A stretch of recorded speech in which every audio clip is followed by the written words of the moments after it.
좋은 책과 함께하는 시간, 북과의 부킹타임, 부킹의 윤꾼입니다. 여러분의 이 좋아요와 구독 버튼 아주 큰 힘이 되고 있습니다. 꼭 눌러주세요. 오늘은 삼성전자의 아주 입지전적인 인물이죠. 권오현 삼성종합기술원 회장의 초격차를 살펴보도록 하겠습니다. 먼저 학력과 경력부터가 아주 스페셜한 분이죠. 서울대학교 전기공학 학사를 마치고 한국과학기술원 전기공학 석사, 그리고 스탠퍼드 대학교 대학원의 전기공학 박사를 마쳤습니다. 그리고 삼성전자의 대표이사 회장을 2012년부터 2018년까지 했고요. 중간중간에도 요직을 다 거쳤어요. 반도체 총괄 시스템의 LSI 사업부 사장, 그리고 기타로 한국전자정보통신산업진흥회 회장, 기타 등등 명함이 무너질 정도의 화려한 이력을 자랑하고 있습니다. 2013년 타임지가 선정한 가장 영향력 있는 100인에도 선정이 됐었고요. 그리고 이제 연봉도 화려합니다. 마지막에 이제 70억을 넘게 받았는데 그 이전 해에 스탁 옵션하고 PSPI랑 기타 성과급 다 합쳐서 200억 이상 받았던 적도 있었어요. 그리고 이제 권오현 회장이 등기 임원 연봉을 공개하기 시작한 게 2013년부터였는데 이후 6년간 받은 보수가 총 700억 가까이 됩니다. 연평균으로 보면은 115억 4천만 원이라고 하는데 정말 어마어마한 금액이 아닐 수가 없습니다. 자꾸 돈 얘기를 하니까 좀 이상하긴 한데 얼마나 엄청난 건지 한번 비교를 해볼까요? 당시에 권오현 회장이 있을 때 삼성전자의 윤부근 부회장, 신종균 부회장, 쌍두마차였죠. 두 분이 약 40억 정도, 현대자동차의 이원희 사장이 약 10억, 그리고 SK의 박성욱 부회장, 이분도 원래 삼성 출신인데 최태원 SK 회장이 읍소를 해서 SK 쪽으로 이제 모셔간 분이죠. 약 35억, 엄청납니다. 그리고 LG전자의 조성진 부회장이 약 31억, 다 2018년 기준이고요. 이제 하나나 이제 포스코 쪽으로 가면은 한 10억 내외로 이제 떨어집니다. 대강 요 정도 수준이네요. 급여가 다는 아니지만 하여간 이 정도의 급여를 회사에서 책정할 정도의 평가를 받았다 정도로 이해하면 되겠습니다. 권오현 회장의 스타일은 이제 좀 맹장이나 용장보다는 덕장 그리고 이제 지장에 가까운 스타일이라고 합니다. 굉장히 끈기와 집념이 강하다는 이제 안팎의 고루 평가를 받았고요. 오래 몰두해서 일하는 것보다는 좀 집중해서 일할 때 일하고 쉴 때 쉬는 나름의 스마트 워크? 이 이론을 많이 주창했다고 해요. 직원들한테도 많이 강조했고요. 이게 진짜인지는 모르지만 창의적 사고를 하기 위해서는 일찍 퇴근해서 가정적인 사람이 되라. 이런 말도 자주 했다고 합니다. 업무 스타일이 보면 이제 일의 본질을 잘 파악하면은 서로 간의 스토리는 단순해진다. 이런 신념이 있었다고 해요. 그래서 이제 번잡한 보고를 잘 안 받았다고 하고 장황한 보고를 이제 하면은 그냥 잘라버린다고 합니다. 그리고 이제 더 간단히 더 심플하게 하라는 지적을 많이 했다고 하고요. 어떤 일이든 당연한 것은 없다는 또 소신을 갖고 있어서 또 업무 외적으로 또 토론을 많이 즐겼다고 해요. 그리고 이제 추진력도 상당히 갖췄고 삼성전자에서 회장까지 갔으면 당연하겠죠. 그리고 이제 좀 소탈한 성격도 있었다고 합니다. 형식이나 의전을 이제 굉장히 불편하게 생각을 했고요. 해외 출장 때는 이제 불필요한 인원을 좀 가급적 줄이고 한 명이나 두 명 정도를 동행하는 그런 정도였다고 해요. 혼자 갔을 때도 많았고. 반도체 사업부를 이끌 때는 당시 삼성이 굉장히 좀 위험했었는데 위기였죠. 이제 막걸리 파티를 많이 했다고 해요. 그래서 막걸리 소통으로 좀 위기를 돌파했다 하는 이런 좀 무용담을 많이 얘기했다고 합니다. 이제 기본적으로 이제 완벽주의자라고 하고요. 신상필벌과 책임 소재를 철저하게 규명하는 스타일이었다고 합니다. 그다음에 이제 담배 피는 흡연을 굉장히 아주 매우 싫어해서 실패한 사람의 전형적인 상징으로까지 생각했다고 해요. 약 20여 년 전인 이제 1997년 IMF 때죠. 이때 시스템 LSI 본부에 발령을 받았는데 지금에야 뭐 좋지만 당시에는 만년 적자 부서였다고 합니다. 그리고 이제 발령 전에는 박사 출신 연구원으로 이제 R&D를 많이 진행했는데 이제 갑자기 경영 일선으로 들게 된 셈이죠. 당시에는 그 뭐 좀 나중이긴 한데 비슷한 상황에 처한 삼성의 부사장 중에 한 명이 자살을 했을 정도의 굉장히 안 좋은 상황이었다고 합니다. 그러니까 그 일이 일어났던 거는 2010년 정도였는데 이때 IMF 때 받았던 이 상황이 더 안 좋았다는 뭐 그런 내용이죠. 근데 이때 이제 권오현 회장은 이제 오히려 좀 성과를 대대적으로 내서 위기를 기회로 만들어서 결국 본인도 입지전적의 커리어를 쌓았고 회사도 살린 그런 좀 터닝 포인트였다는 말을 많이 한다고 합니다. 좀 여담으로 학창 시절 때 후배를 회사에서 이제 상사로 만난 아주 좀 피곤한 케이스를 이제 겪었다고 해요. 이 얘기를 좀 나중에 많이 했다고 하는데 이제 추측하기로는 이제 나중에 SK텔레콤 부회장으로 가셨던 이제 이명규 씨나 아니면 현재 이제 KT 회장으로 있죠, 황창규 이 회장 두 명 중에 한 명이 아닐까, 뭐 아니면 둘 다였을 수도 있고요. 그래서 이제 후배와의 경쟁에서 이제 진 거죠. 솔직히 아마 기분이 많이 나빴을 겁니다. 그래서 이때 회사를 한번 그만둘 생각도 술자리에서 넌지시 한번 내비쳤다고 해요. 그때 이제 부하 직원들이 이제 이런 말을 했다고 합니다. 아니, 아무리 어려워도 개인이 아니라 회사를 위해서, 나아가서 국가를 위해서 함께 열심히 일하자고 그렇게 말하시더니 정작 본인에게 그런 일이 이제 닥치니까 그만두겠다는 겁니까? 그럼 지금까지 욕하던 다른 사람들과 다른 게 뭡니까? 이런 말을 듣고 그 자리에서 뼈저린 반성을 했다고 합니다. 평소에 부하 직원들에게 해왔던 자신의 말을 순간적으로 못 지킬 뻔했던 거죠. 그래서 이제 뭐 개인적인 생각이 있더라도 조직이나 회사가 결정하면 따라야 된다고 항상 얘기하고 다녔는데 자승자박이 된 셈이죠. 그래서 이제 자네들 말이 맞다. 내가 늘 그렇게 말해왔는데 실수를 했군. 뭐 다시 좀 열심히 해보자는 식으로 마무리를 했다고 합니다. 결국은 맡고 있었던 반도체 시스템 LSI 분야에서 최고의 성과를 냈고 좀 나중에는 결국은 이제 뭐 인생은 마라톤이라고 더 잘 됐죠. 예, 그래서 난관이 있었기 때문에 뭐 그걸 돌파하고 잘 됐다. 이런 얘기도 직원들한테 많이 하고 다녔다고 해요. 절반은 자랑 섞어서.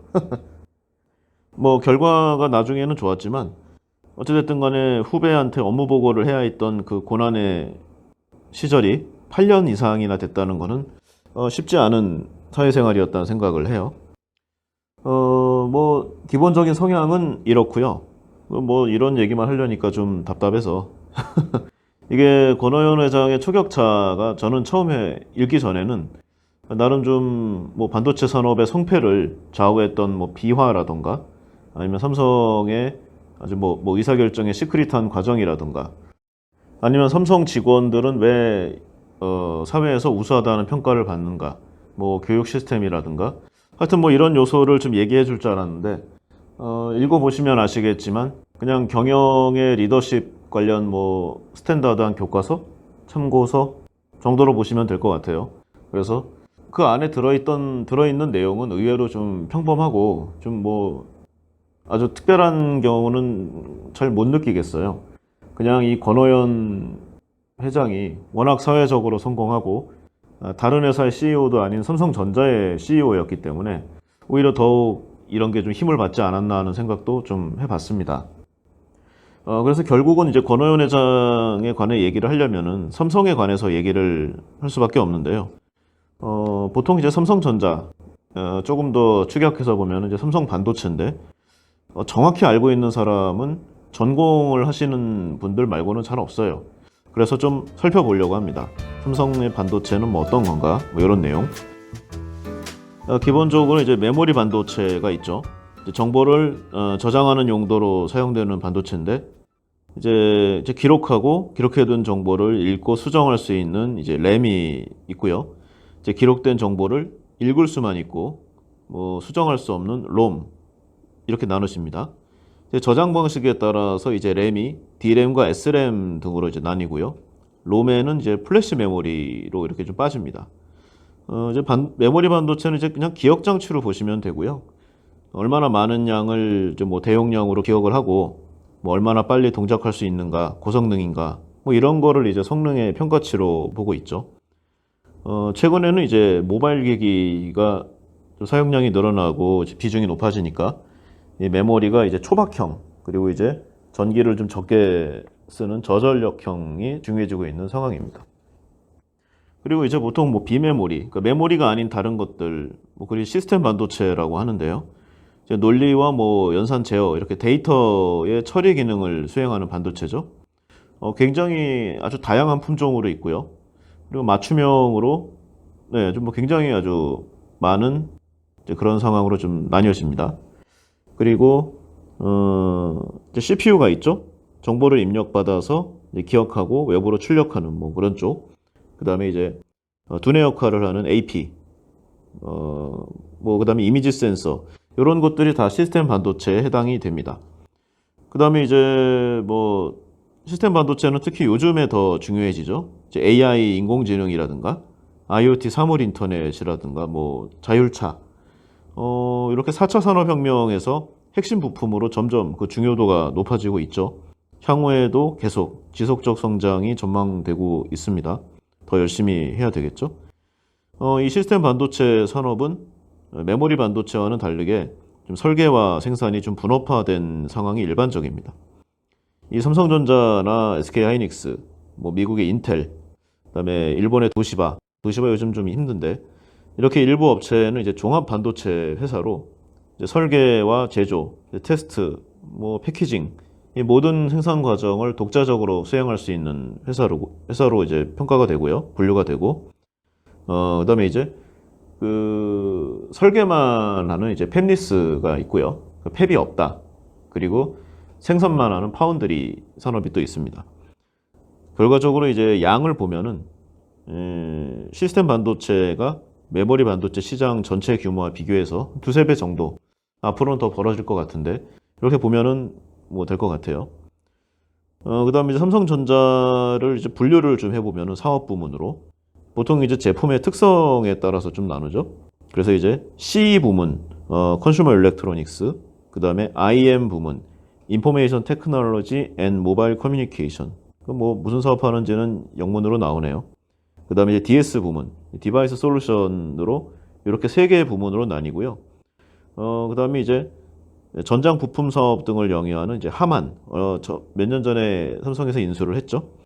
이렇게 좀 나뉘어서 살펴볼 수가 있습니다. 이렇게 보면 좀 헷갈려요.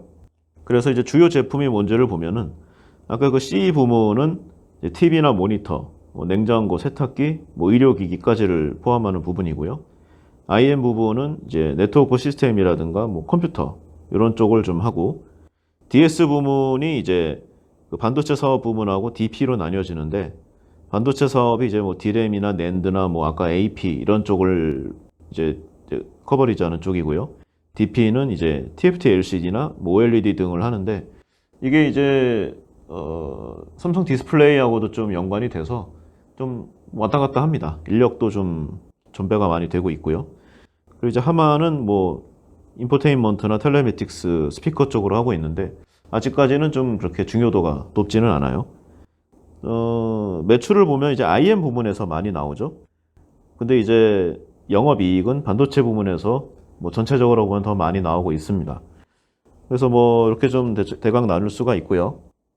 뭐 글로벌 시장에서 중요도나 뭐 매출 좀 장악력이 대단하죠. 삼성 자체로만 해도 보통 45%에서 왔다 갔다 하고요. 한 20% 후반대에 위치한 하이닉스까지 합치면은 한 70%에서 75%를 연간 한국의 두 회사가 차지를 하고 있습니다. 조금 더 들어가 볼까요? 메모리 사업부는 이제 뭐 반도체 기술이죠. 그래서 이제 D램, 낸드 플래시, 그다음에 스토리지 이런 쪽 사업을 하는 쪽이고요. 시스템 LSI는 아까 말씀드렸던 AP나 뭐 모뎀, 뭐 와이파이, 그다음에 센서, RF, 뭐 터치 컨트롤러나 시큐리티까지 뭐 거의 웬만한 분야는 다 건드리고 있습니다. 이런 쪽을 좀 D라는 부분이고요. 파운드리 사업부는 아까 말씀드렸듯이 이제 설계도가 오면은 여기에 맞춰서 이제 제작을 하는 건데 이게 그냥 뭐 아무렇게나 할 수 있는 부분이 아니겠죠? 첨단 공정 기술을 바탕으로 대규모 장치 산업이 총 집합된 팩토리를 갖고 있어야 됩니다. 그래서 뭐 다양한 공정 포트폴리오를 다 수행을 할 수 있어야 되죠. 왜냐하면은 전 세계에서 오기 때문에 어떤 나라에 어느 정도의 좀 역량치 그리고 어떤 스펙이 필요한지가 다 달라요. 이 많은 것들을 다 커버리지 하려면은 정말 우수한 공정 기술과 이 업력이 있어야 됩니다. 삼성 대단해요.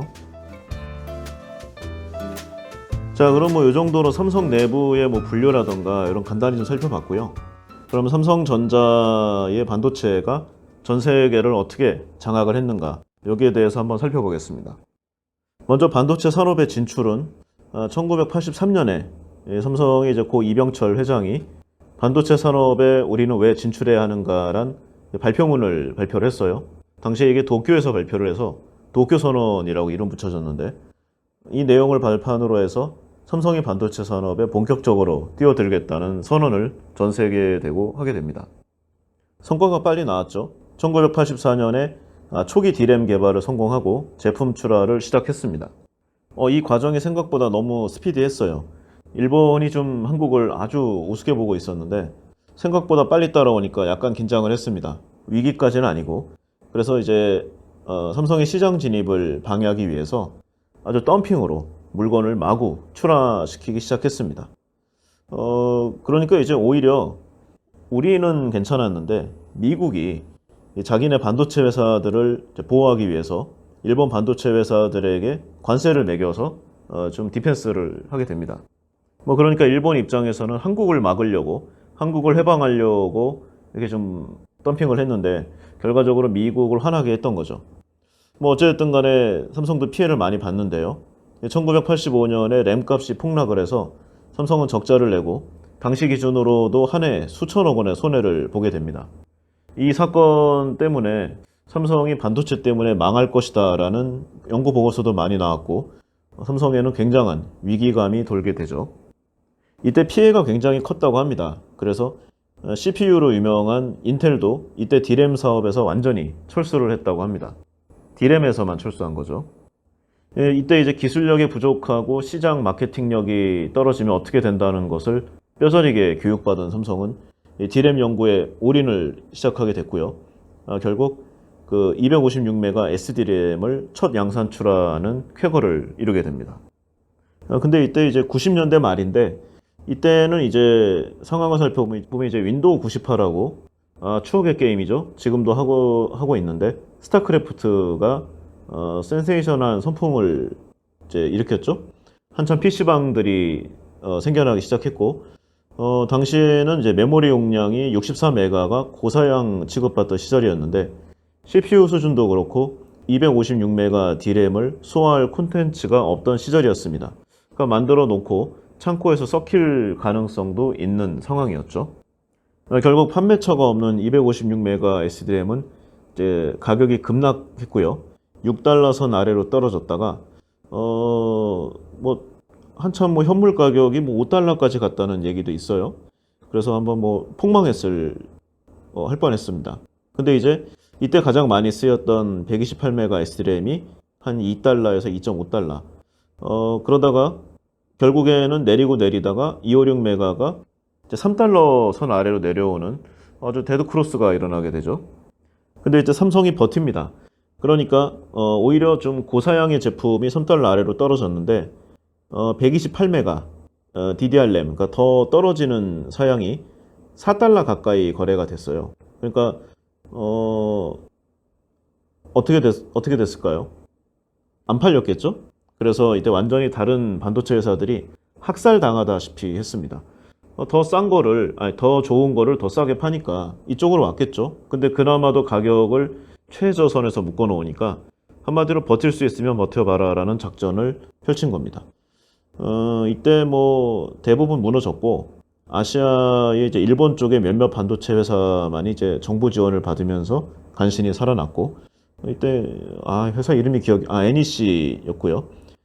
이 사태로 이제 NEC하고 히타치, 그다음 미쓰비시가 엄청난 타격과 경영난을 맞았고요. 결국 부도를 맞게 됐습니다.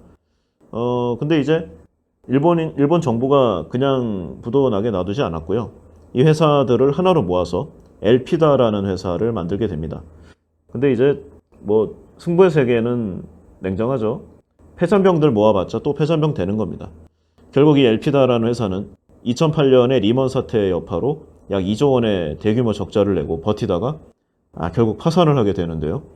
일본 내 제조업체 파산 규모 사상 최대 기록을 남기고 역사 속으로 사라지게 됩니다. 그리고 몇 년 뒤에 이제 뭐 이런 일들이 이제 좀 작은 사이즈로 몇 번 반복되니까 인피니온 같은 다른 반도체 회사들도 망하게 되고 더 이상 메모리 부분에서는 삼성을 따라올 회사가 없는 삼성의 D램 반도체 천하평정이 이뤄지게 됩니다. 이때 파산한 회사들이 나중에 더욱 놀라게 된 사건이 있었는데요. 이 32메가의 램이 주류를 이루던 시절에 삼성은 이미 4기가의 램 생산 기술을 보유하고 있었다고 합니다. 4메가가 아니에요. 4기가입니다. 그러니까 당시에 이제 삼성은 뭐 외계에서 기술을 훔쳐왔다라는 말이 돌 정도로 대단했다고 합니다. 뭐 반도체의 그 역사였는데요. 산업에 중간에 하나 빠진 얘기가 있어가지고 램버스 사태에 관해서 얘기를 추가로 해보겠습니다. 1997년 말 기준으로 세계 반도체 시장은 뭐 그야말로 춘추전국 시대였는데요. 당시에 삼성전자가 점유율 1위. 하지만 뭐 2위였던 NEC와 점유율 격차가 한 5%, 6% 정도밖에 나지 않았던 뭐 상황이었습니다. 그리고 이제 기타 메이커들, 현대전자라던가 히타치, 마이크론, LG반도체 등 뭐 수십 개의 D램 제조업체들이 시장 점유율 경쟁을 하고 있었던 뭐 그냥 뭐 난립하고 있던 뭐 상황이었죠.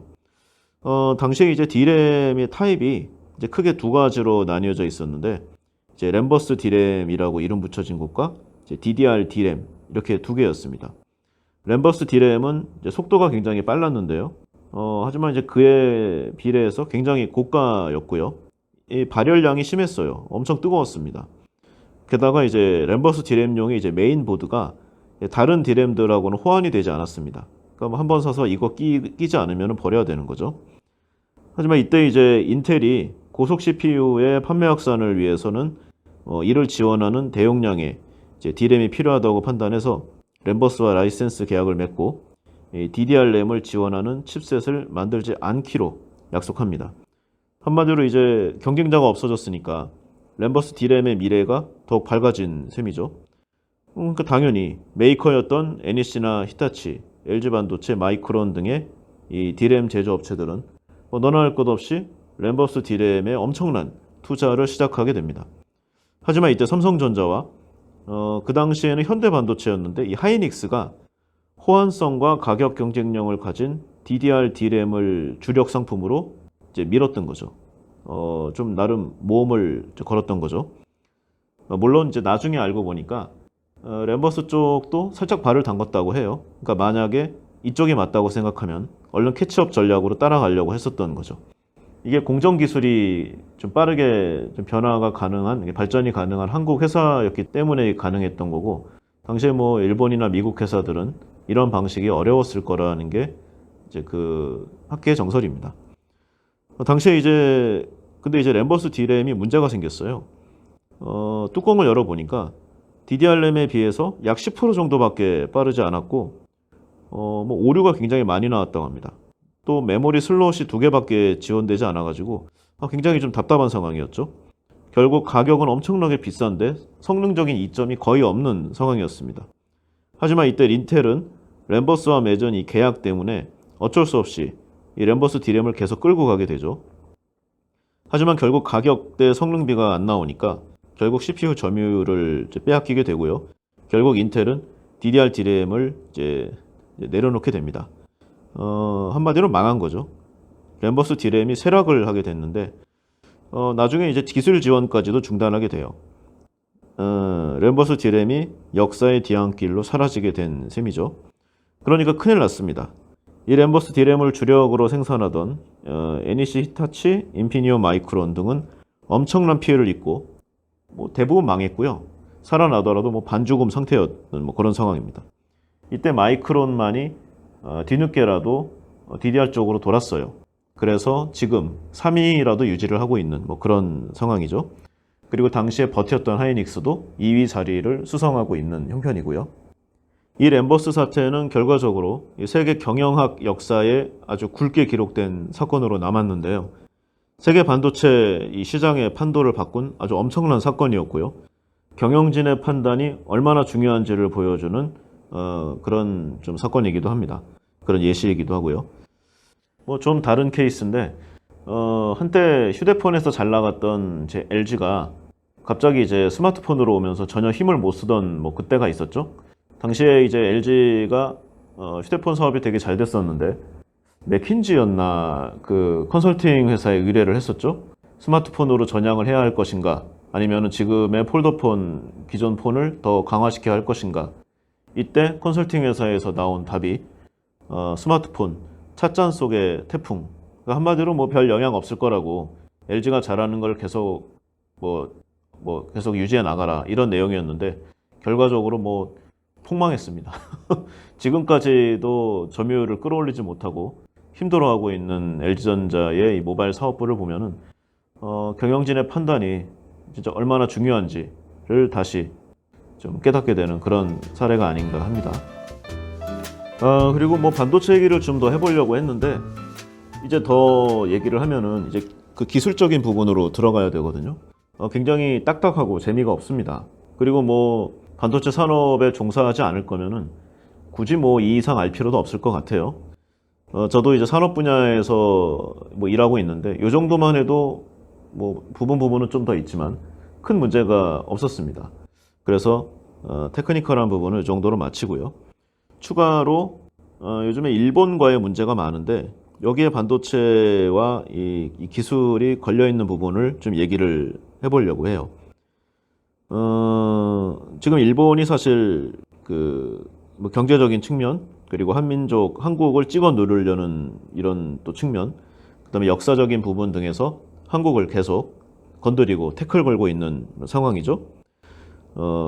근데 이제 분위기가 점점 일본에 불리하게 돌아가고 있는 게 현실입니다. 결국 경제는 이제 국가 자원이 국산화로 쏠려서 강소기업이 육성되고 신성장 동력으로 지금 진화할 수 있는 그런 분위기가 한국에서 만들어지고 있어요. 사실 한국의 뭐 문제점이 대기업은 뭐 세계적으로 유례가 드물 정도로 대성공을 거두었죠. 제2차 세계대전 이후로 한국 외에는 이 정도 성공을 거둔 그런 제3세계 국가가 없습니다. 대기업에 관해서 인정할 건 인정을 해야죠. 이제 그 성공이 중소기업까지 이어져야 하는 게 현실인데 사실 여러 가지 문제로 좀 국내 자체적으로는 분위기가 좀 무르익지 않았어요. 대기업들이 사내에 엄청난 유보금을 쌓아두고도 투자를 잘 안 하는 부분도 있고 또 중소기업 등이 조금만 좋은 기술을 갖고 있거나 하면은 뭐 후려쳐서 뺏어 먹는 게 일상이었죠. 반성해야 됩니다. 근데 이제 아베가 아주 그냥 구원투수 역할을 톡톡히 하고 있어요.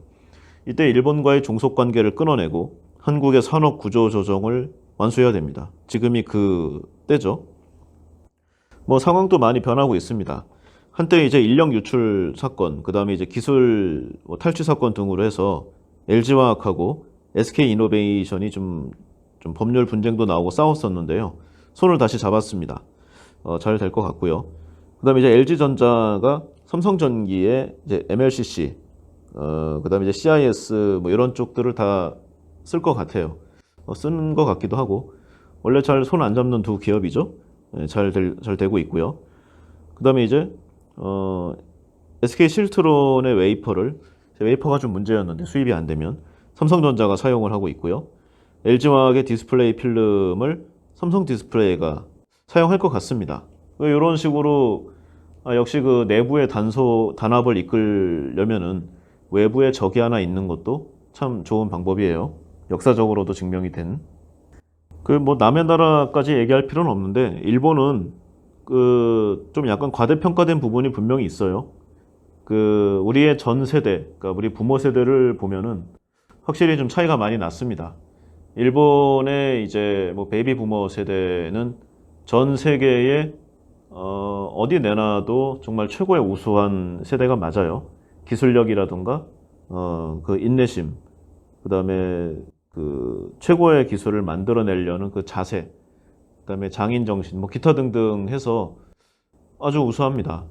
그래서 뭐 기술로 전 세계를 뭐 제패할 것이다라는 그런 캐치프레이드로 한때 진짜 뭐 진짜 글로벌 진군 막 이랬던 게 사실이에요. 그리고 학력 수준이라든가 기술 수준이 전후 일본 세대에서 최고입니다. 근데 당시에 한국의 세대를 보면은 물론 굉장히 열심히 성실하고 뭐 이렇게 살아오셨는데 학력 수준으로 보면은 대부분은 중고등학교를 제대로 못 다녔고요. 혹시 다녔더라도 온전히 학업만 할 수 있는 집안 형편이 되지 않았습니다. 집안일 해야 되고 여러 가지로 당장 돈 벌어와야 되는 상황이 더 앞섰었죠. 그래서 여러 가지 면에서 일본에 밀렸던 것이 사실이고, 그래서 일본의 뿌리 깊은 열등의식이라고 하면 좀 뭐하지만 좀 이기기 힘들다는 마인드가 강한 것 같아요. 지금도 어른들 세대하고 얘기를 해보면은 일본을 이길 수는 없다. 일본한테 배울 건 배워야 된다. 일본은 치밀하다. 이런 얘기들을 많이 하는데, 제가 직접 일본의 사람들과 좀 비즈니스를 해보고 많이 해봤는데 잘 못 느꼈습니다. 그냥 한국 사람하고 별 차이가 없고, 오히려 지금 젊은 세대를 비교해 보면은 한국이 훨씬 우수합니다. 뭐 제 개인적인 생각이니까. 하여튼 뭐 이렇고요. 일본은 사실 그 메이지 유신 이래로 민주주의를 제대로 해본 적이 없는 나라예요. 자민당이 뭐 60년 동안 지금 한 번인가 두 번 빼고 계속 독재를 하고 있고요. 그 다음에 소비가 5년간 1조 엔이 감소를 했고 소비세를 또 올려야 됩니다. 그럼 좀 국가 난리 나겠죠? 그리고 이제 나라에서 좀 나이든 좀 국민들한테 돈이 너무 많이 나가니까 노후자금으로 알아서 2억을 마련해서 살아라 라고 완전히 무슨 이게 국가인지 깡패인지 배째라는 식으로 좀 얘기를 하고 있어요, 정부가. 그리고 이제 일본의 국채를 이제 전부 뱅크 오브 재팬하고 이제 일본 국민이 사는데 이게 좀 문제가 많죠. 결국 이제 일본 중앙은행이 주식을 사는 개념인데 이게 말이 안 됩니다. 주식 떨어지면 어떡하려고요? 일본 정부가 망하면 일본 국민도 알거지가 되고요. 이제 뭐 결국 연쇄 파동이죠. 돌이켜보면 전부 역사적인 문제죠. 당시에 이제 제2차 세계대전이 끝나고 이제 미국이 이제 극동아시아의 공산화를 저지하기 위해서 패전국 일본을 다시 살려줬죠. 천황을 비롯해서 전범 세력도 원래는 일방타진해야 되는데 그냥 놔둡니다. 통치가 편하니까. 게다가 이제 당시에는 뭐 또 중요도도 떨어졌으니까 한국까지 더불어서 친일 뭐 이런 세력들이 그대로 남아 있습니다. 이걸 해결하려고 했었던 반민특위도 아주 무산이 되고요. 결국 오늘날의 문제는 다 이때 시작이 된 거죠. 게다가 이제 한국전쟁으로 일본이 기적적으로 살아났잖아요. 이 친일 세력들이 한국 사회의 주역으로 화려하게 복귀를 합니다. 더군다나 우리나라를 두 번이나 그 진짜 빨대 꽂아가지고 6.25 전쟁과 베트남 전쟁을 거치면서 패전국 일본이 세계 제2위 지위까지 올라가게 됩니다. 세계 최빈국에서 이제 겨우 벗어난 대한민국에게 일본은 넘사벽 뭐 그 자체였죠. 역사란 참 잔인한 스토리입니다. 세월이 많이 지났습니다. 아픔은 많이 무뎌졌고요. 한국도 경제가 그때에 비해서는 수십 배 성장을 했습니다. 각종 산업에서 일본을 앞서는 한국의 산업들이 생겨나고 있고 일본이 점점 뒤안길로 밀려가는 분위기가 연속되고 있어서 일본 입장에서는 참을 수가 없었을 거예요. 그래서 세상에 유례가 없는 을이 갑에게 을지를 하는, 그러니까 물건을 안 팔겠다는 초유의 일이 일어난 거죠. 근데 뭐 우리도 무기 많잖아요. 이 반도체 얘기를 하다가 여기까지 왔는데 한국의 D램은 70% 이상을 점유하고 있고요. OLED는 90% 이상. 그 다음에 5G는 전 세계 현재 퀄컴하고 삼성 그리고 화이뿐 이 세 개 회사밖에 없습니다. 물건 공급 안 하면 일본의 전자산업은 괴멸됩니다.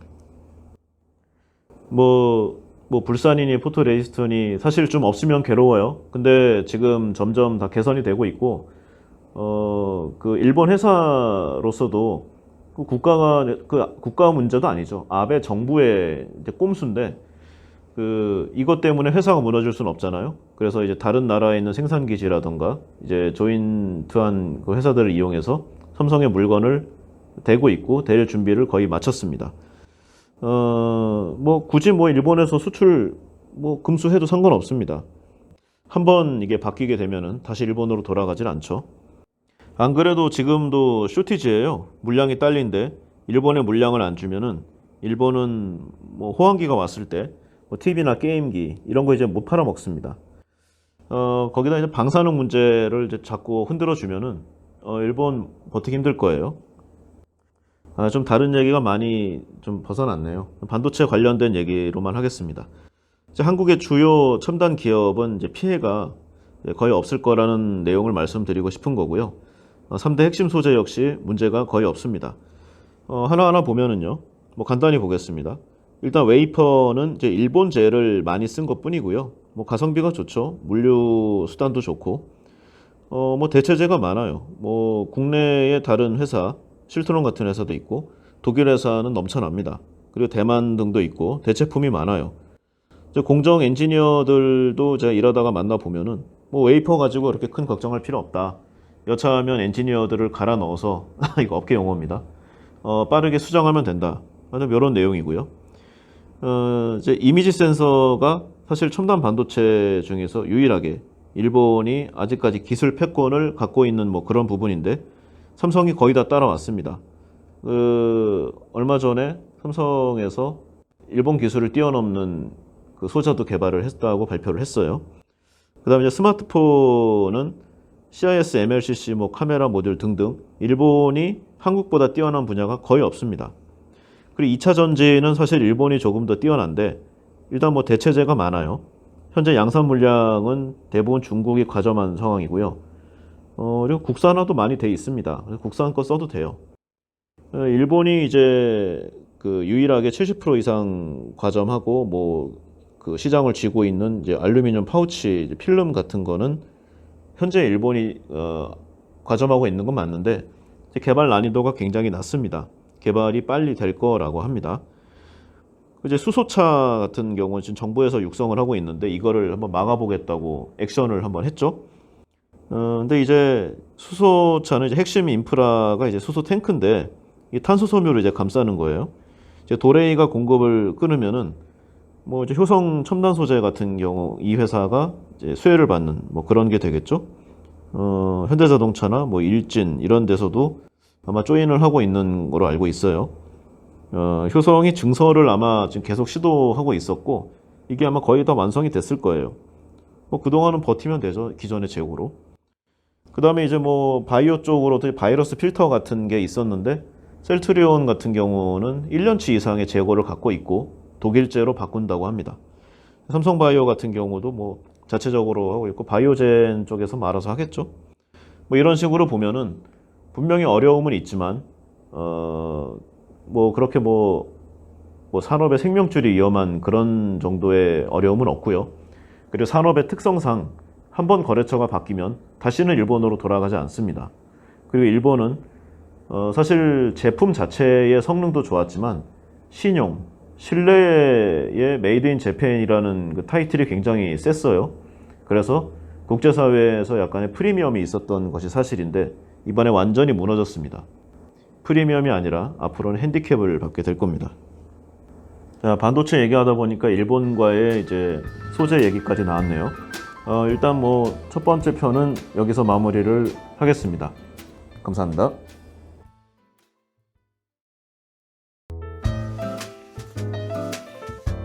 안녕하세요. 좋은 책과 함께하는 시간, 북과의 부킹타임, 부킹의 윤꾼입니다. 시작하기 전에 좋아요와 구독 버튼 꼭 눌러주세요. 좀 민망하군요. 그 전편에 이제 초격차 1편을 했고요. 오늘은 2편에서는 그 불산을 비롯한 일본의 소재 부분을 이어서 시작하겠습니다. 현재 이제 일본의 공급 업체가 경영 계획을 세우지 못할 정도로 심각한 상황이라고 합니다. 이제 스텔라 케미파, 뭐 모리타, 이게 불산 만드는 회사죠. 고순도 불산. 대부분 한국에 수출을 하는 걸로 먹고 사는 회사인데 이게 막혀 있다 보니까 독극물 관리 규정을 준수하는 보관 창고가 재고가 다 찼어요. 감산을 할 수밖에 없겠죠. 그리고 이제 한국 외에는 이제 뭐 미국이나 대만 등으로 이제 반도체나 디스플레이를 만드는 회사로 돌릴 수밖에 없는데, 그쪽도 마찬가지예요. 재료가 바뀌면은 공정 테스트를 1, 2년을 해야 됩니다. 그 회사들에서도 굳이 이렇게까지 바꿀 필요가 없겠죠? 뭐 덤핑을 해서 싸게 늘 수는 있겠지만 어쨌든 간에 매우 큰 피해가 일어날 겁니다. 그리고 한국의 좀 빨리빨리 문화를 그 수행지는 몰라도 한국의 공정 엔지니어니까 그나마 수개월 내로 마치는 거지, 다른 나라 엔지니어들한테 아마 이 사람들이 원래 하던 방식으로 하면은 뭐 2년 갖고도 모자랄 수 있어요. 그것도 그 업체들한테서 물건을 사는 고객이 교체를 그러니까 교체하는데 오케이를 해줄 의사가 있을 때 얘기고, 뭐 지금 잘 쓰는 불산 거래처가 있는데 뜬금없이 일본 불산을 테스트해서 우리가 주문하는 제품에 써라, 이렇게 허락을 할 바이어는 거의 없어요. 불산이 뭐 엄청 그렇게 가격을 제품군에서 많이 차지하는 것도 아니고, 실리콘 웨이퍼도 마찬가지죠. 썸코가 세계 2위 업체였는데 한국에 대한 수출 규제 때문에 회사가 절단 날 것 같다라고 밝혔습니다. 1위인 시네스 화학도 지금 힘든 건 마찬가지고요. 실제로 반도체 팹 내에서는요, 뭐 굳이 일본제가 아니라 독일제나 미국산 웨이퍼 여기저기 잘 갖다 씁니다. 그냥 가까우니까 물류비 아끼려고 일본 거 사다 준 거예요. 그리고 지금 한국 사회 여기저기 일본 손이 많이 담겨져 있으니까 뭐 그런 입김 때문에 이제 그런 것도 있었고, 뭐 어쨌든 간에 양산에 문제가 없도록 일본 물량을 천천히 줄여가면 될 일입니다. 미국 싱크탱크인 전략국제문제연구소, 포린 폴리시, 디플로맷, 되게 다 유명한 연구소들인데 이 국제 여론이 급속도로 일본 정부에 불리하게 흘러가고 있습니다. 그러니까 이제 아베 정부가 몸이 달아서 트럼프한테 엄청나게 퍼주기를 하고 있죠. 특히 이제 CSIS의 선임 부회장이었던 군매는 이제 일본이 자신들의 조치에 대해 성찰을 해야 하고, 일본의 전반적인 이익을 증가시키는지에 대해서도 이번 조치가 합당했는지 검토해 봐야 한다고 아주 세게 얘기를 했습니다. 그리고 한국 반도체와 일본 소비재 상품을 넘어서서 글로벌 핵심 산업 등에 심각한 피해를 초래할 수 있다고 아주 크게 얘기를 했죠. 게다가 이제 일본의 정치학계에서도 교토대 교수 나카니시 히로시 씨 등이 아베의 이 정치적인 오판 때문에 문 대통령의 지지도가 오히려 상승하고 평소에 친일적인 부분이 있었던 야당까지 반일 운동에 합세하는 상황이 벌어졌다, 반성해야 된다, 뭐 이렇게 얘기를 하고 있고요.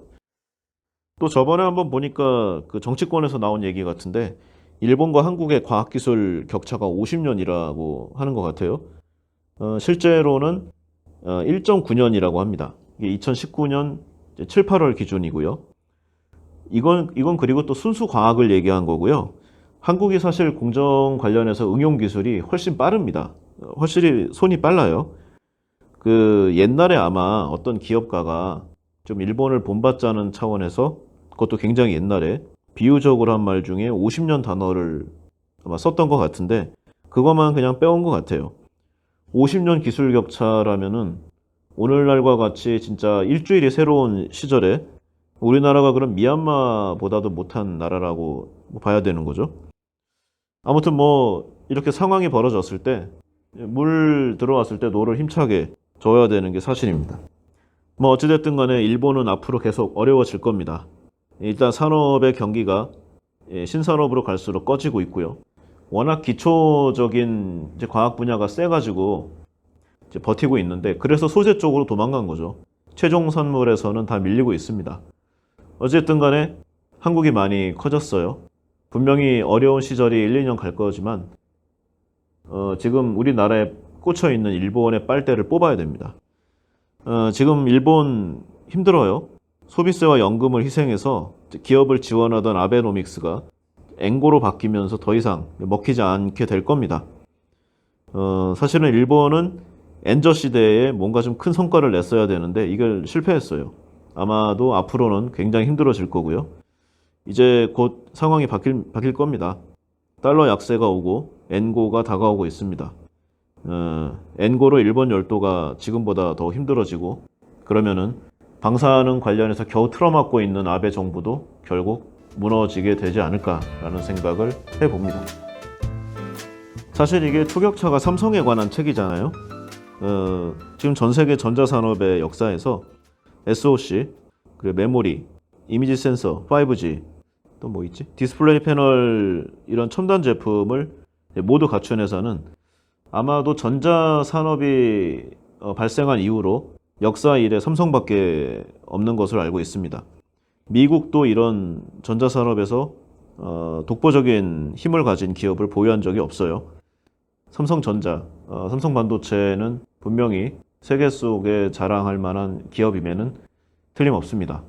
물론 뭐 백혈병 사태라던가 여러 가지 문제가 있는 것은 사실이지만 적어도 비즈니스 그리고 이제 매출, 산업적인 면에서 보면은 분명히 글로벌 넘버원 컴퍼니임에는 분명합니다.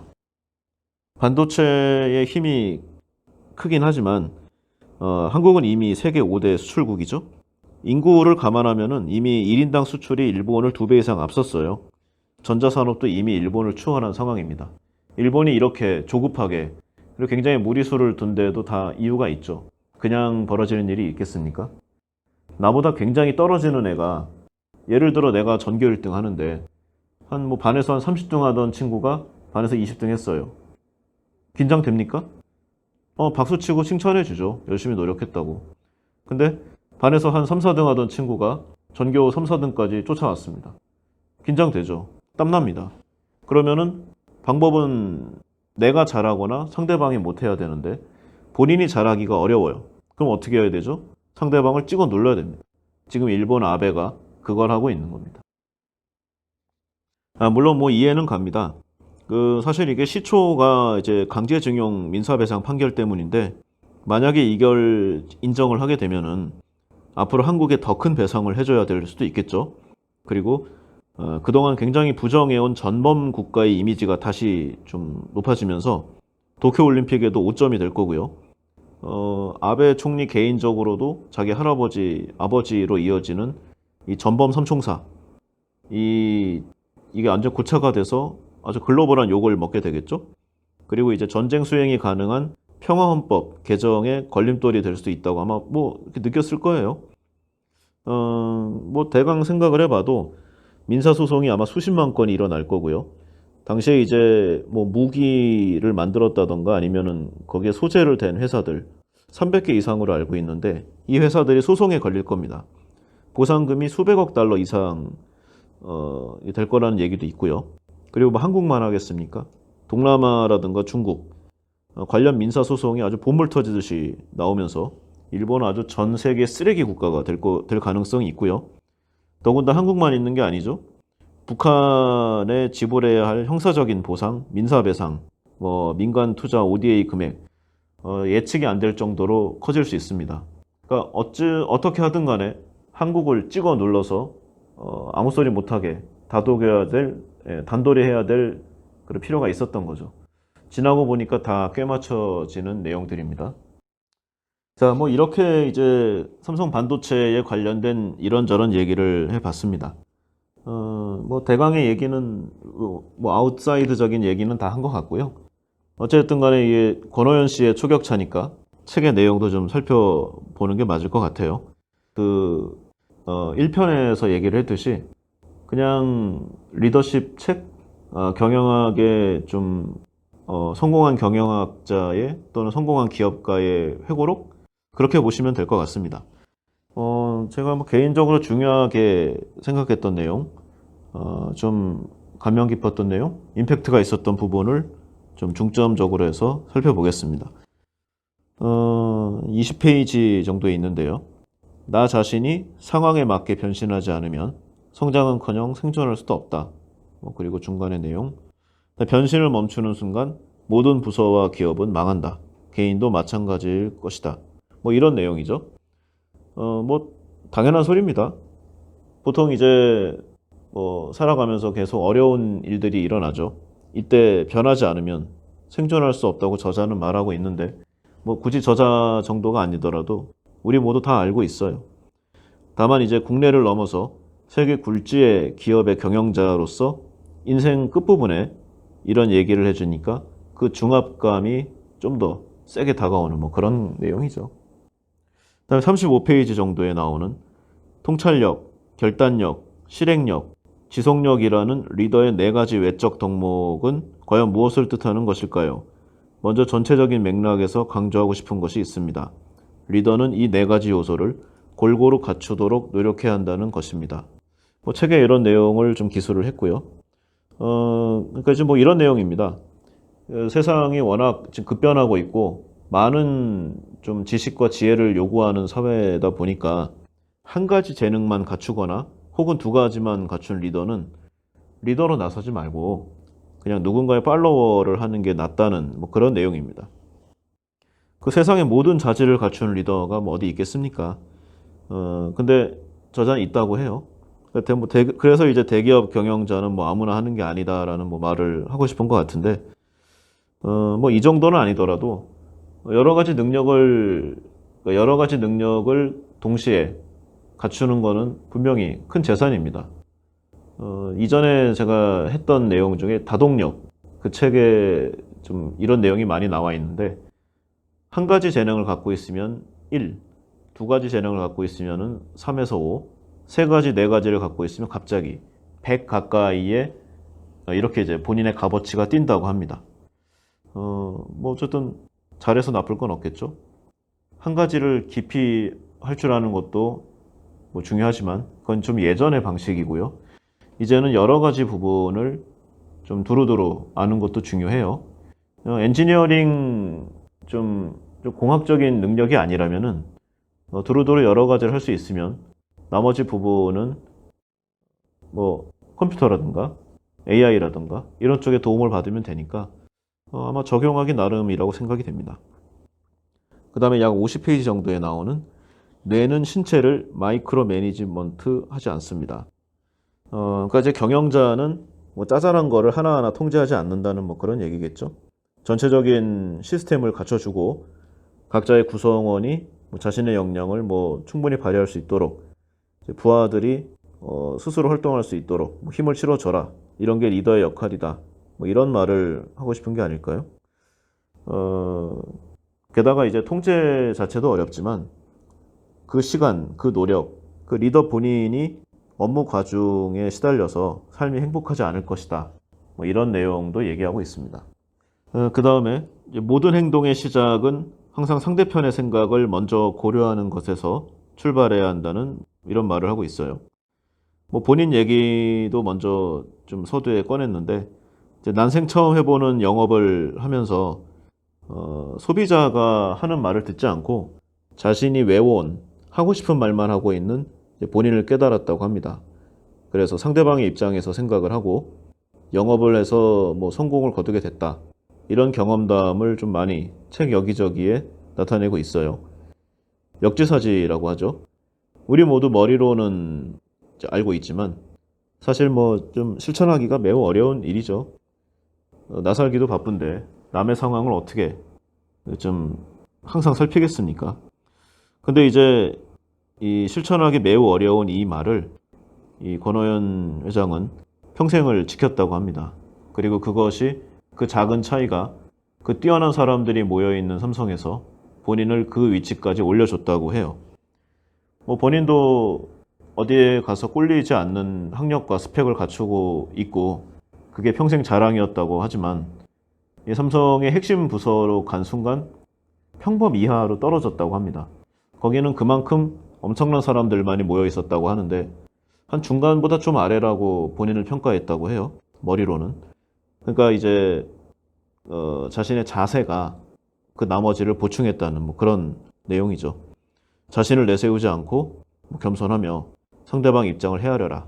뭐 그런 얘기를 하고 있는 것입니다. 그 다음에 이제 그 80페이지 정도에 임원이 갖추어야 할 실력은 회사 내에 있지 않던 지식을 쌓는 것을 말한다. 임원의 실력이 늘어야 담당 부서를 잘 운영하게 되고 회사가 기대하는 공헌을 할 수 있다. 뭐 이런 내용이 있습니다. 그러니까 이제 뭐 내부적으로 전문가가 있는 이제 분야 말고 외부에서 새로운 기술이나 뭐 분야를 항상 호기심을 가지고 세상이 돌아가는 내용에 관심을 갖고 관찰하고 공부하는 리더가 조직에 필요하다. 뭐 이런 내용이겠죠? 그 다음에 이제 책 전체에서 사일로라는 말을 많이 하고 있습니다. 그 일종의 이제 좀 벽을 치고 자신들만의 왕국을 만들다는 뭐 그런 내용인데요. 책에는 이렇게 표현하고 있어요. 개발, 제조, 마케팅 사일로가 이미 존재하고 있다고 칩시다. 각 사일로의 리더는 마치 고독한 섬나라 왕국의 왕처럼 군림합니다. 다른 사일로와의 소통은 부하 직원들에게 전적으로 맡기고 자신은 왕국의 꼭대기에 독야청청 군림하고 있습니다. 그들은 제품 개발의 왕, 제조의 왕, 그리고 마케팅의 왕입니다.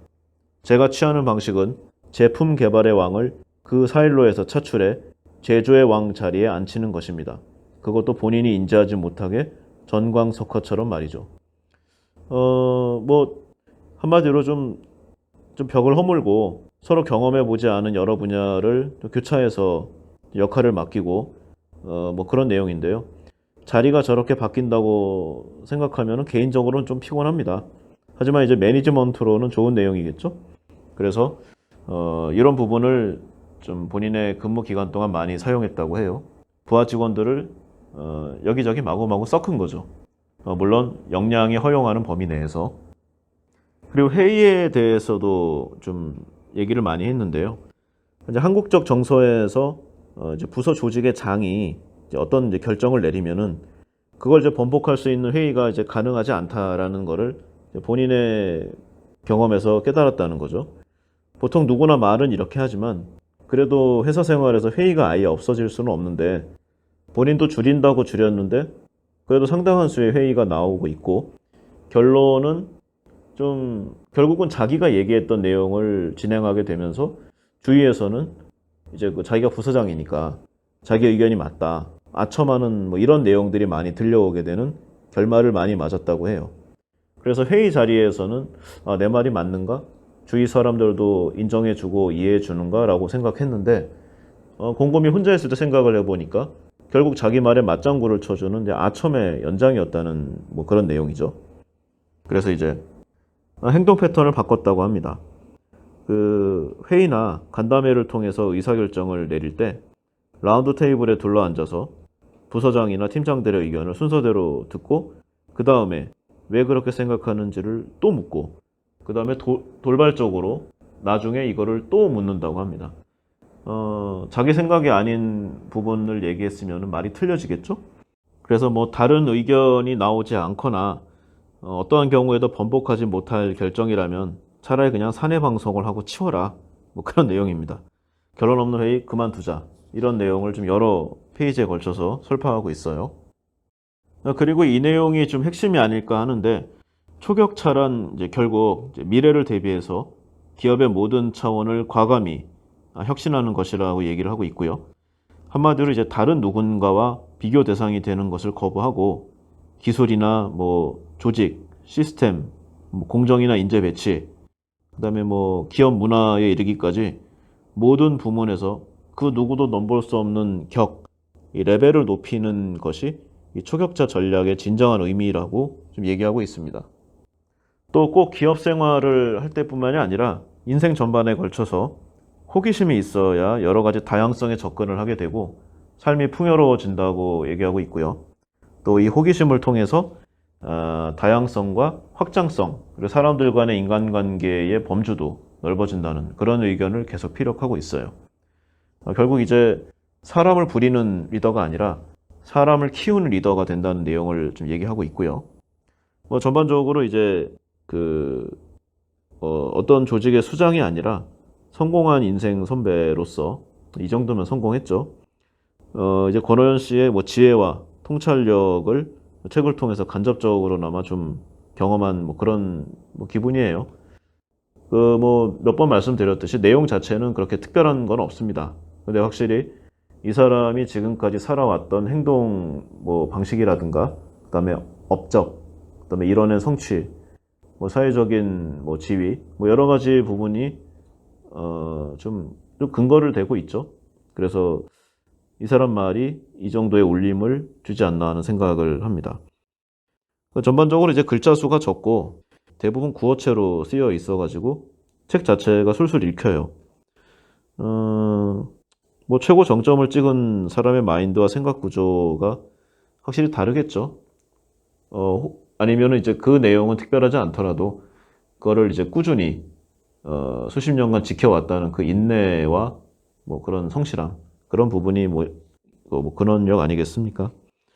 한마디로 이제 미루지 말고 똑바로 지금 하라는 뭐 그런 내용인데 항상 여러 가지 방향에서 생각을 하고 있었던 부분들이지만 뭐 다시 한번 좀 돌이켜보는 뭐 그런 계기가 됐던 것 같아요. 한마디로 뭐 읽어서 인생에 나쁠 거 없는 좋은 내용의 집합적인 아주 우수한 리더십 앤 사회생활 앤 경영학의 교본? 뭐 이라는 생각입니다.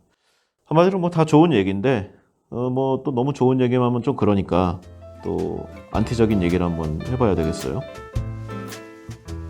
최근 기사를 보면은 삼성전자가 전 세계 좀 우수한 나라들, 좀 경제적으로 뛰어난 나라들 30개를 뽑았는데 일하고 싶은 기업 순위에서 탑10에 들었다고 합니다. 미국의 구글에 이어서 종합 2위고 애플보다도 높은 순위라고 해요. 인터넷 여론조사 업체 유고브가 전 세계 38개국에서 근로자들이 선택한 최고의 기업 브랜드를 선정한 결과에서도 삼성전자는 16개국에서 10위 이내에 들어서 사실상 종합 2위를 차지했다고 합니다. 종합 1위는 역시 구글이고요. 종합 3위는 미국의 애플입니다.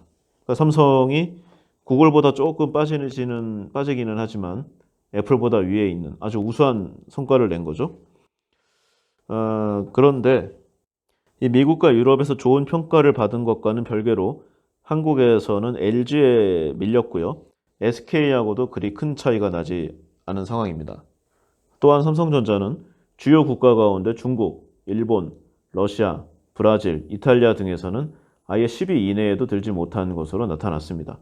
한마디로 해당 나라에 돈을 많이 투자한 나라에서는 좀 대우를 좋게 받았는데 뭐 그렇지 않은 경우에는 그렇게 대단할 거 없다는 평가를 받은 거죠.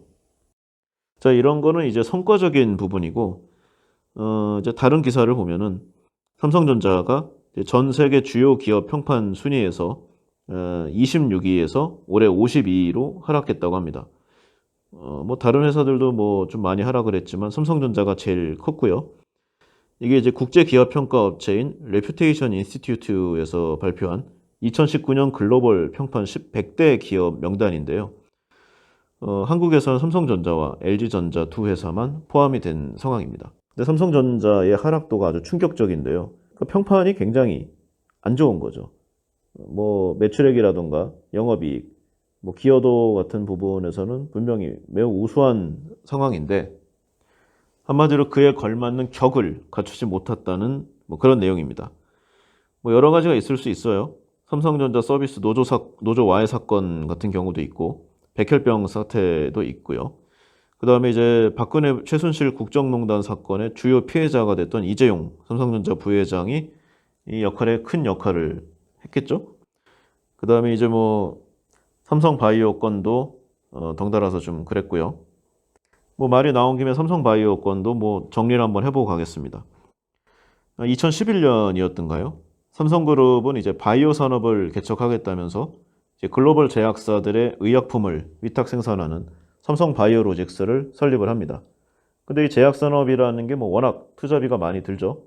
삼성바이오로직스는 설립 이후 꾸준하게 적자를 기록하게 됩니다. 뭐 적게는 수십억 원부터 많게는 1,000억 원 넘게 연간 적자를 보게 됐죠. 이게 삼성 반도체의 공정 시스템을 이쪽으로 옮겨서 그 파급 효과와 그 벤치마킹을 해서 복사하듯이 좀 생산 공정을 뽑아내려고 그랬는데 이 반도체와 제약 그 바이오 제품은 완전히 틀리죠. 그래서 좀 상당히 어려웠습니다. 그런데 2015년 꾸준히 적자를 보던 삼성바이오로직스가 갑자기 1조 9천억 원의 순이익을 내는 마법이 일어납니다. 이게 곧 의혹의 핵심인데요. 당시 삼성바이오로직스는 미국의 신약 개발 업체인 바이오젠과 합작해서 삼성 바이오 에피스라는 자회사를 만들었는데요. 지분의 91%를 보유했기 때문에 바이오 에피스는 사실상 삼성 바이오로직스의 종속회사, 그러니까 즉 자회사죠. 그런데 이제 2015년에 삼성 바이오로직스가 바이오 에피스에 대한 지배력을 잃었다면서 종속회사에서 관계회사로 한 줄 변경함으로써 이 이익이 서류상으로 나타나게 된 거죠.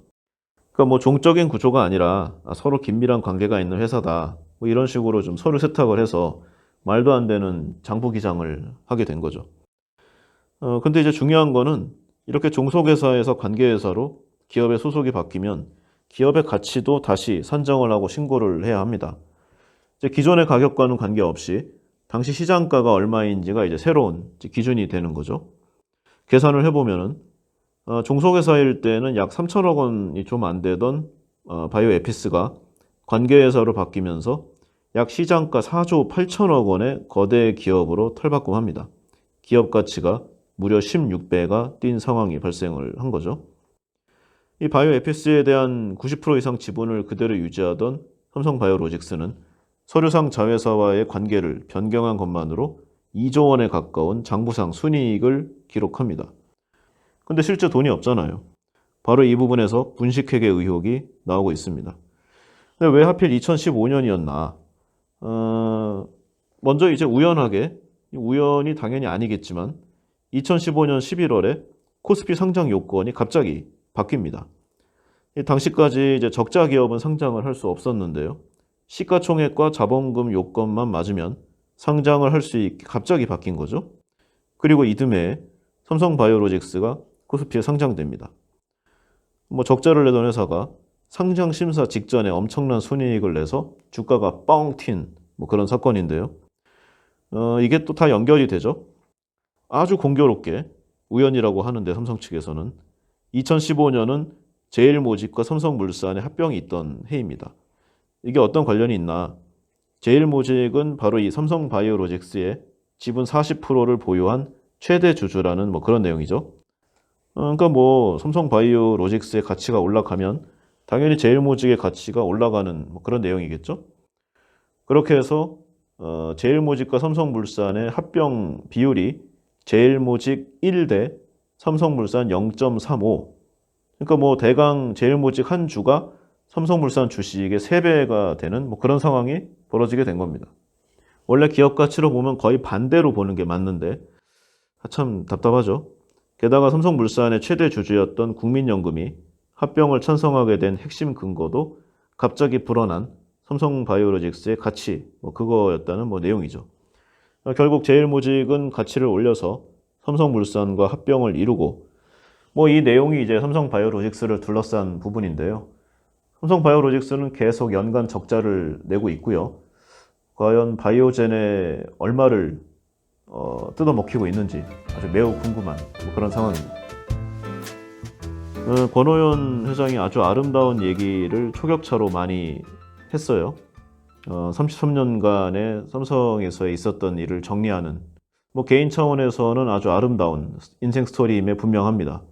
그리고 이제 대부분이 신입사원으로 시작하는 직원들에게 약간이나마 희망을 줄 수도 있고, 물론 뭐 스탠퍼드 박사 출신이니까 들어올 때부터 틀렸죠. 그렇더라도 이씨 가문에 피가 섞이지 않은 사람이 이 위치까지 오르는 가능성을 열었다는 것만으로도 아주 약간의 희망을 주는 것만은 사실입니다. 뭐 객관적으로 보더라도 삼성전자는 분기당 50조 이상 그리고 연 200조 이상의 매출액을 올리는 한국 경제의 핵심임에 분명합니다. 어쩔 수 없어요. 인정해야지.